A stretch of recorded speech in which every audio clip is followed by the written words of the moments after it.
बच्चों, आज जो हम चैप्टर स्टार्ट कर रहे हैं उस चैप्टर का नाम है कंसीडरेशन। इंडियन कॉन्ट्रैक्ट एक्ट का मैंने आपको पूरा सिनॉप्सिस बता दिया है कि टोटल उस यूनिट में 10 चैप्टर पढ़ने हैं और हमारा अब ये 5वां चैप्टर है। इसके पहले मैंने आपको कंसेंट चैप्टर कराया है।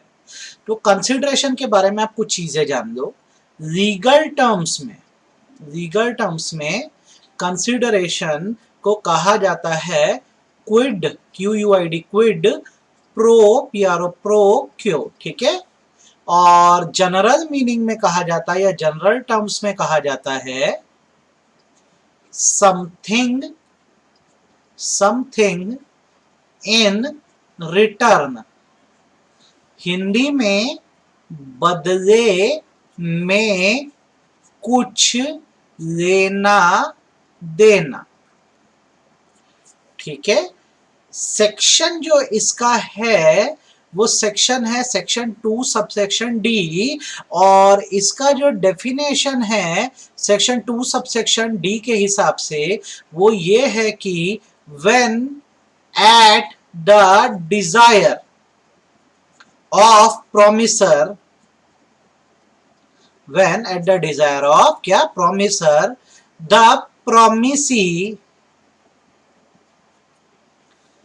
Promisee does or abstain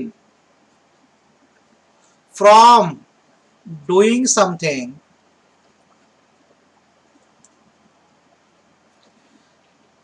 then it is said to be consideration। जब प्रोमिसर के कहने पर प्रोमिसी कुछ कर देता है तो उसे कंसिडरेशन कहते हैं। अब पहले तो इस पेज को आप अच्छे से देख लो। लीगल टर्म क्या है कंसिडरेशन के लिए? Quid pro quo. लेन देन को quid pro quo legal term में कहा जाता है, जनरल भाषा में समथिंग इन रिटर्न। सेक्शन क्या है? सेक्शन 2 सबसेक्शन डी है, और डेफिनेशन है कि जब प्रोमिसर के डिजायर पर प्रोमिसी कुछ करता है या करने से रुक जाता है तो उसे कंसिडरेशन बोलते हैं। अब सवाल यहाँ पर यह है कि प्रोमिसर और प्रोमिसी है कौन? तो आप यहाँ पे देख लो एक शब्द प्रॉमिस। कोई भी चीज प्रॉमिस कब बनती है? जब एक इंसान ऑफर करे और दूसरा उसे एक्सेप्ट कर दे। अब होता क्या है, जब ऑफर एक्सेप्टेंस हो जाती है तो इसके बाद जो नेक्स्ट स्टेज आता है जिसके कारण एग्रीमेंट बनता है, राइट, नेक्स्ट स्टेज जो आता है वो होता है कंसिडरेशन को जोड़ना ऑफर और एक्सेप्टेंस में। तो कंसिडरेशन तब जुड़ेगा जब इनके बीच लेन देन की बात हुई। तो आप यहाँ बहुत ध्यान से देखो, जब ऑफर करने वाले को मैं ऑफरर बोलता था तो एक्सेप्टेंस देने वाले को क्या बोलता था? ऑफर ही कहता था, ठीक है। अब जब इनके बीच ऑफर एक्सेप्टेंस हो गया तो इनके बीच बन गया प्रॉमिस। तो अब ये जो ऑफरर है इसी का नाम हो जाएगा प्रॉमिसर, ठीक है। प्रॉमिसर मतलब कौन? हु डिजायर्स, जिसकी इच्छाएं हैं। और ये हाँ बोल रहा है ना, इसका नाम पहले ऑफरी था, अब इसको हम कहेंगे promisee. Promisee who makes promise. तो आपको अब ये बात सीखनी होगी कि जो ऑफर कर रहा था ना उसको हम ऑफरर कहते थे, जो एक्सेप्टेंस दे रहा था उसको ऑफरी बोलते थे। अब जब इनके बीच वादा हो गया तो इनका सिचुएशन थोड़ा चेंज हो गई है। अब ऑफरर को क्या कहेंगे हम? प्रोमिसर, क्योंकि प्रॉमिस हो गया है ना। और ऑफरी को क्या कहेंगे? प्रोमिसी। तो जो डिजायर कर रहा है वो प्रोमिसर है, और जो उनके डिजायर्स को पूरा करेगा वो कौन है? प्रोमिसी है। प्रोमिसी है, ये बात याद रखना, ठीक है। अब होगा क्या, जैसे एक एग्जांपल लेते हैं हम लोग। मैं जमशेद हूं, मैंने बोला आपको, आपका नाम अजय है, मैं आपका घर खरीदूंगा। तो आपने बोला ठीक है सर खरीद लो। तो मैंने इच्छा जताई ना, तभी तो प्रॉमिस बना। तो मैं हो जाऊंगा प्रॉमिसर और आप हो जाओगे प्रॉमिसी, ठीक है। अब मैं आपका घर कब खरीदूंगा? जब मैं डिजायर करूंगा। तो जैसे आज आगे अपने घर के पेपर दे दो, तो आप जो अपने घर के पेपर मुझे दे रहे हो, घर के पेपर जो आप मुझे दे रहे हो वो आपकी तरफ से दिया गया एक कंसिडरेशन, आपकी तरफ से दिया गया एक कंसिडरेशन है जो आपने मेरे बोलने पर मुझे दिया है। अब जैसे ही आपने घर के पेपर दिए, मेरी जिम्मेदारी बनती है कि उन पेपर्स के बदले मैं आपको पैसे दूं, मनी दूं। तो जब आपने मुझे कंसिडरेशन दिया तो मैंने भी अपनी तरफ से परफॉर्मेंस में आपको क्या दे दिया? पैसा दे दिया। तो आपको मैं कहना क्या चाह रहा हूं समझ लो, जो डिजायर शो कर रहा है वो प्रोमिसर है, ठीक है। जो वादा कर रहा है कि मैं आपका डिजायर पूरा कर दूंगा वो प्रोमिसी। जैसे मैं आपको बोलता हूँ बेटा मैं आपको पढ़ाना चाहता हूँ, तो डिजायर किसका? मेरा, तो मैं प्रोमिसर हूँ। आप बोलते हो हाँ सर पढ़ेंगे, तो आप प्रोमिसी हो। तो आप अगर पढ़ने आ गए हो, जूम खोल के मुझसे पढ़ रहे हो, तो आप मुझे कंसिडरेशन दे रहे हो, और मेरी परफॉर्मेंस क्या होगी, आपको पढ़ाना। तो इसको अगर हम बिजनेस टर्म्स में भी बात कर दे, तो जैसे मैं बोलता हूँ कि मैं आपसे कोई चीज खरीदना चाहता हूँ, आपकी शॉप में आया हूँ, आप मुझे जो सामान दे रहे हो वो कंसिडरेशन है, और बदले में मैं आपको जो पैसा दे रहा हूँ वो परफॉर्मेंस है। तो इससे एक फ्लो सिखा रहा हूँ, इस फ्लो को बहुत अच्छे से आप सीख लो और अच्छे से ध्यान रखो। अगर इन दोनों लोगों के रिलेशन की हम बात करें, किसके बीच, प्रोमिसर और प्रोमिसी के रिलेशन के बीच, तो सीक्वेंस ये होता है कि कभी भी जो कंसिडरेशन है, समथिंग इन रिटर्न है, वो जो है हमेशा प्रोमिसी देता है और प्रोमिसर लेता है। ठीक है, जब प्रोमिसी प्रोमिसर को कंसिडरेशन दे दिया, तो फिर प्रोमिसर की तरफ से जो चीज प्रोमिसी को जाती है उसे परफॉर्मेंस कहते हैं। तो ये फ्लो आप कभी मत भूलना, यहां पे मैं लिख दे रहा हूं, प्रोमिसी कंसिडरेशन देगा, प्रोमिसी कंसिडरेशन देगा देगा एंड प्रोमिसर कंसिडरेशन लेगा। देना देना तो समझते हो ना, प्रोमिसी कंसिडरेशन देगा, मतलब जो भी प्रोमिसी की तरफ से जा रहा है वो कंसिडरेशन है, और प्रोमिसर को मिल रहा है वो कंसिडरेशन है। परफॉर्मेंस के फ्लो की बात करूं तो प्रोमिसर शैल परफॉर्म, आपसे कभी भी क्वेश्चन है परफॉर्मेंस किसको करनी है, तो प्रोमिसर को। बेटा दोनों ही काम कर रहे हैं, बस नाम अलग है, जो काम प्रोमिसी कर रहा है उसको कंसिडरेशन बोलो, और फिर जो काम प्रोमिसर करेगा उसको परफॉर्मेंस बोलो। तो promisor shall perform, promisee shall take the performance, take the performance. तो अगर आपको क्वेश्चन आता है एग्जाम में कि परफॉर्म किसको करना है, तो प्रोमिसर को, और परफॉर्मेंस देने का राइट किसके पास है, तो प्रोमिसी के पास है। तो ये फ्लो जो है ये बहुत इंपॉर्टेंट है, और इस फ्लो को आप किसी भी हाल में मत भूलना, इट इज वेरी इंपॉर्टेंट। ठीक है, अब यहाँ पर एक चीज देख लो, डिजायर शो करने वाला कौन है, इच्छा जताने वाला प्रोमिसर, और वादा कौन कर रहा है, मैं काम पूरा करके दूंगा, प्रोमिसी। तो मतलब कहीं ना कहीं फायदा ज्यादा किसका है, प्रोमिसर का, क्योंकि उसकी डिजायर्स पूरे हो रहे हैं। तो इसको लेकर एक थ्योरी है, इसको केस भी कहा जाता है, और ये केस है करी वर्सेस मीसा का, करी वर्सेस मीसा का। क्या कहता है ये केस, तो ये केस कहता है कंसीडरेशन, ये एक तरह का प्रिंसिपल है, ठीक है, कंसीडरेशन में result in benefit to the promiser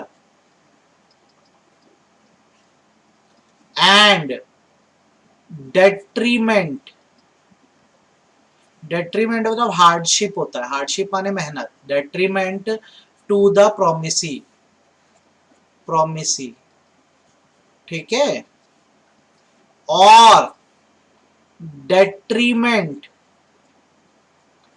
to both promiser and promisee। कहने का मतलब ये, जैसे बोलते हो यार मेरा एक फेवर कर दो ना, मेरे लिए काम कर दो, तो आप बोलते हो हाँ सर कर देंगे, तो आप मेरा काम करोगे तो मेरा तो बेनिफिट है, लेकिन काम करने में आपको हार्डशिप उठानी पड़ेगी, तो आपका डेट्रीमेंट है। या तो अगर मैं ऐसा बोलूँ यार एक फेवर कर दो ना, मेरे लिए काम कर दो, फिर मैं आपके लिए बहुत सारे काम कर दूंगा, तो आप भी काम करके दोगे, फिर मैं आपके लिए काम करके दूंगा, तो ये हो जाएगा डेट्रीमेंट टू प्रोमिसर और एंड प्रोमिसी। याद रखना, तो ये रूल याद रखना, कंसिडरेशन से क्या हो सकता है, प्रोमिसर का बेनिफिट और प्रोमिसी का हार्डशिप या मेहनत, या तो दोनों की हार्डशिप हो सकती है या दोनों को भी मेहनत करनी पड़ सकती है। कंसेप्ट थोड़े टेक्निकल है, तो बहुत आराम से सोच समझ के एक एक करके करना, और डाउट हो तो मेरे को बताना कि सर डाउट है, तो मैं और अच्छे से आपको इसको क्लियर कर दूंगा। अब जैसे आपको ये प्रिंसिपल समझ आ गया होगा, तो अब यहाँ पर हम कंसिडरेशन के रूल्स पढ़ते हैं, rules governing consideration, rules governing consideration, rules governing consideration. ठीक है, रूल नंबर 1 बोल रहा हूं, ध्यान से देखो, अच्छे समझो, consideration must move at the desire of promisor. Consideration किसके कहने पर आता है? प्रोमिसर के कहने पर। लाइक मैं जमशेद हूं, मैं एक पर्सन को ये कहता हूं जाकर कि I want to buy your car, मैं आपकी कार खरीदना चाहता हूं, ये मेरी इच्छा है, तो मैं प्रोमिसर हूं। मैं प्रोमिसर हूं और ये जो सामने वाला ए है ये प्रोमिस ही है। अब सवाल ये उठता है, ये मुझे कार कब देगा? कार कब देगा? तो जब मैं कहूंगा, जब मैं डिजायर करूंगा, डिजायर करूंगा, बोलूंगा मुझे कार चाहिए, तो फिर ये मुझे कार देगा, मतलब कंसिडरेशन देगा। तो हमेशा याद रखो कि अगर हम किसी को कुछ कहते हैं तो सामने वाले हमारे लिए काम को तब पूरा करके देता है जब हम क्या करते हैं, डिजायर करते हैं कि भैया हमको काम करके दे दो, तब वो करके देगा, वरना क्यों देगा वो करके। First thing. सेकेंड रूल ये कहता है कंसिडरेशन में मूव फ्रॉम promisee और एनी अदर पर्सन। एग्जाम्पल, मैं जमशेद हूं, मैंने बोला कि मैं I want to buy your car, मैं आपकी कार खरीदना चाहता हूं, ये मेरा डिजायर है। आपने ऊपर रूल पढ़ा है, कंसिडरेशन किसके डिजायर पर आता है? प्रोमिसर के। तो आप बोल रहे हो ठीक है कार देते हैं, अब कार देने कौन आएगा? तो कार देने खुद ए आ सकता है, मतलब कंसिडरेशन देने, या फिर वो अपने एजेंट को भी भेज सकता है या रिप्रेजेंटेटिव को भी भेज सकता है, पर्सनली उसका आना जरूरी नहीं है। तो इससे आपको ये समझना होगा कंसिडरेशन जो है वो प्रोमिसी भी दे सकता है, काम ही तो करना है ना, तो प्रोमिसी भी कर सकता है या किसी और से करवा भी सकता है। ठीक है, इसमें जो केस है, केस का नाम है चिन्नया वर्सेस रमया। ठीक है, रमया इज अ गर्ल, चिन्नया जो है उनके अंकल हैं। रमया को क्या है, उनकी ग्रैंड मदर ने प्रॉपर्टी दी थी अपनी, इस शर्त के साथ कि तुम अपने अंकल को मंथली एक्सपेंसेस दिया करोगी। इस शर्त पे रमया को प्रॉपर्टी मिली थी। अब हुआ क्या कि जब प्रॉपर्टी हाथ में आ गई तो रमया ने जो मंथली पैसे हैं वो देना बंद कर दिए, मतलब कंसिडरेशन देना बंद कर दिए, ये बोलकर कि मेरी ग्रैंड मदर कंसिडरेशन देती थी, मुझे देने की जरूरत नहीं है। कोर्ट ने ये बोला कि ग्रैंड मदर ने आपको प्रॉपर्टी इसी शर्त पे दी है कि आप अपने अंकल को क्या करोगी, मंथली पैसे दोगी, और यहां से ही तो रूल स्टैब्लिश हुआ, कंसिडरेशन में मूव फ्रॉम क्या, प्रोमिसी, और वो नहीं तो क्या, अदर पर्सन। तो फिर रमया को यहां पर पैसे देने पड़े। आपको नहीं समझ आएगा तो आप मेरे से फिर पूछ देना। मैं तीसरा रूल लिख रहा हूं, कंसिडरेशन में बी पास्ट, प्रेजेंट और फ्यूचर। कंसिडरेशन में भी पास्ट, प्रेजेंट और फ्यूचर। पास्ट कंसिडरेशन का मतलब क्या होगा अगर मैं बोलूं, तो पास्ट कंसिडरेशन का मतलब होता है which has already been given, आपने 2 महीने पहले मेरे कहने पर मुझे कुछ पैसे दिए थे, तो पास्ट है। प्रेजेंट कंसिडरेशन क्या है, जो आप अभी मुझे देने वाले हो, मैं चाहता हूं मुझे आप कुछ पैसे उधार ही दे दो, तो अभी दे रहे हो तो प्रेजेंट हो जाएगा। और फ्यूचर कंसिडरेशन क्या होगा, मैं बोलता हूं आगे जाके मुझे पैसों की जरूरत लगी तो आप मेरे को दे देना, तो वो क्या हो गया, फ्यूचर कंसिडरेशन हो गया। तो जो दिया जा चुका है वो पास्ट, अभी जो देना है वो प्रेजेंट, और आगे जो दिया जाएगा वो फ्यूचर। तो इंडियन लॉ कहता है कि 3 तरह के कंसिडरेशन होते हैं। लेकिन आपको ये बात याद रखनी है कि under English law, under English law, past consideration is no consideration। ये सब चीजों से ना एग्जाम में बहुत क्वेश्चन आते हैं, याद रखना। इंग्लिश लॉ ये कहता है कि जो पास्ट कंसिडरेशन है, मतलब जो पहले दिया जा चुका है, उसको कंसिडरेशन नहीं मानता। इंग्लिश लॉ बोलता है जो है आज है, अभी जो दे रहे हो उसकी बात करो, जो फ्यूचर में दोगे उसकी बात करो। तो वहां पे पास्ट कंसिडरेशन की कैटेगरी नहीं है। और इंडिया क्या बोलता है कि हमारे यहाँ 3 तरह के कंसिडरेशन होते हैं। ये बात याद रखना। 3 रूल हो गए। चौथा रूल बहुत ध्यान से देखो। चौथा रूल बोलता है कि कंसिडरेशन मस्ट, ये वर्ड याद रखना, ठीक है, मस्ट हैव सम वैल्यू, ठीक है। कंसिडरेशन की कुछ वैल्यू होनी चाहिए, वैल्यू मतलब कुछ क्वांटिटेटिव अमाउंट होना चाहिए। एग्जाम्पल के तौर पे मैं आपको बताऊं, एक बंगलो है, ये आपका है, मैं आपके पास खरीदने के लिए आया, मैंने पूछा कितने का है, आप बोलते हो आप इसको 2 रुपए में खरीद लो, तो आपको ये बात बड़ी अजीब लगेगी। लेकिन अगर बेचने वाला 2 रुपए में बेचने को तैयार है और मैं खरीदने वाला 2 रुपए में खरीदने को तैयार हूं, तो ये बिल्कुल वैलिड कंसिडरेशन है। तो आप याद रखना इस बात को, consideration must be there, consideration होना जरूरी है। इट मे बी एडिक्वेट और मे बी इनएडिक्वेट, कम भी हो सकता है, ज्यादा भी हो सकता है। 20 घंटे काम किया, आप 2 रुपए दिए, मैं खुश हो गया, आप तैयार मैं तैयार, तो क्या बुराई है। तो एडिक्वेट भी हो सकता है, पर्याप्त भी, इनएडिक्वेट हो सकता है, अपर्याप्त भी, होना जरूरी है। आप जितने पे राजी हो, मैं जितने पे राजी हूं, उतने पे बात बनती है, याद रखना। एग्जाम में अगर बोलता है consideration must B of reasonable value, मेरे शब्द याद रखना। अगर एग्जाम में क्वेश्चन आया consideration must B of reasonable value, तो इसका आंसर होगा रॉन्ग। रीजनेबल वैल्यू नहीं है, रीजनेबल वैल्यू नहीं, सम वैल्यू होनी चाहिए। रीजनेबल का मतलब एडिक्वेट हो जाता है, तो ये मे है, मस्ट नहीं है, याद रखना। एडिक्वेट हो भी सकता है और नहीं भी, ठीक है, ये बात भूलना मत। कम भी हो सकता है, ज्यादा भी हो सकता है, होना जरूरी है, ये इंपॉर्टेंट चीज है जो आपको पता होनी चाहिए। नेक्स्ट रूल जो है कंसिडरेशन का, वो ये है कि consideration must be real, consideration must be real and not illusionary. Real का मतलब होता है क्वांटिटेटिव और इल्यूजनरी का मतलब होता है क्वालिटेटिव, क्वालिटेटिव।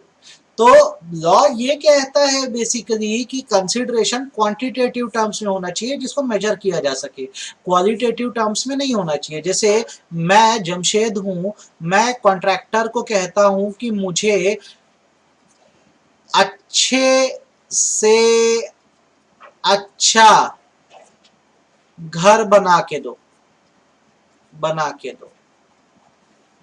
दूसरा एग्जांपल, मैं जमशेद हूं, मैं कॉन्ट्रैक्टर को कहता हूं मुझे 50 लाख में वर्क कंप्लीट करके दो,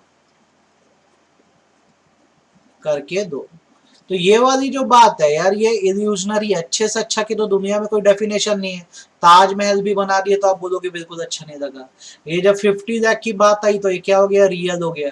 तो कंसिडरेशन हमेशा रियल होना चाहिए, याद रखना, इल्यूजनरी नहीं होना चाहिए। पापा मैं अच्छा बेटा बन के दिखाऊंगा, ये इल्यूजनरी बात है। पापा मैं 100 आउट ऑफ 100 लाऊंगा, ये रियल बात है, भूलना मत, ठीक।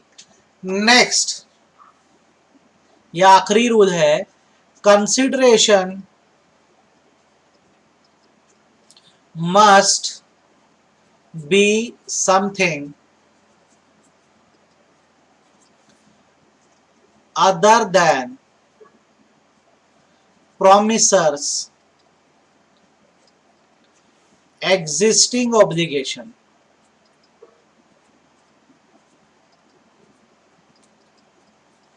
जैसे प्रोमिसर कौन होता है बेटा, डिजायर शो करता है। प्रोमिसर कौन है, जो डिजायर शो कर रहा है, राइट। अब अगर एक डॉक्टर है, वो ये डिजायर शो कर रहा है कि मैं ट्रीटमेंट करूंगा, तो वो डिजायर नहीं है भैया, उसकी ड्यूटी है, तो उसके लिए क्या डिजायर शो करेगा। अगर एक लॉयर है, ये बोलता है कि ये क्या करेगा, सूट हैंडल करेगा, तो इसका तो एक काम ही है, तो इसमें बोलने की तो जरूरत नहीं है, तो करेगा ही। टीचर जो है, उसका क्या काम है, पढ़ाना काम है ना, टीच करना काम है टीचर का, तो इसकी ड्यूटी है। तो आप जब किसी को डिजायर शो करो, तो अपनी जो डेली एग्जिस्टिंग ऑब्लिगेशन है, उससे कुछ अलग होना चाहिए, ठीक। आप अपनी ड्यूटीज के लिए डिजायर शो नहीं कर सकते, वो आपका कर्तव्य होता है जो आपको पूरा करना ही होता है। तो आज मैंने आपको जो बताया है, आप जैसे इसको कर दोगे तो आपका बहुत बेसिक क्लियर हो जाएगा। कंसिडरेशन का मतलब बता दिया हूँ आपको मैंने क्या किया है, प्रोमिसर प्रोमिसी का मतलब बताया है, मैंने फ्लो बताया है, प्रोमिसर से प्रोमिसी को क्या जाता है, मैंने करी वर्सेस मीसा का केस बताया, फिर मैंने आपको इतने सारे रूल्स बताए, टोटल 6 रूल। आज की क्लास में पढ़ लोगे तो कल मैं ये चैप्टर आपका क्या करूँगा, खत्म करा दूंगा। आप इसको करो।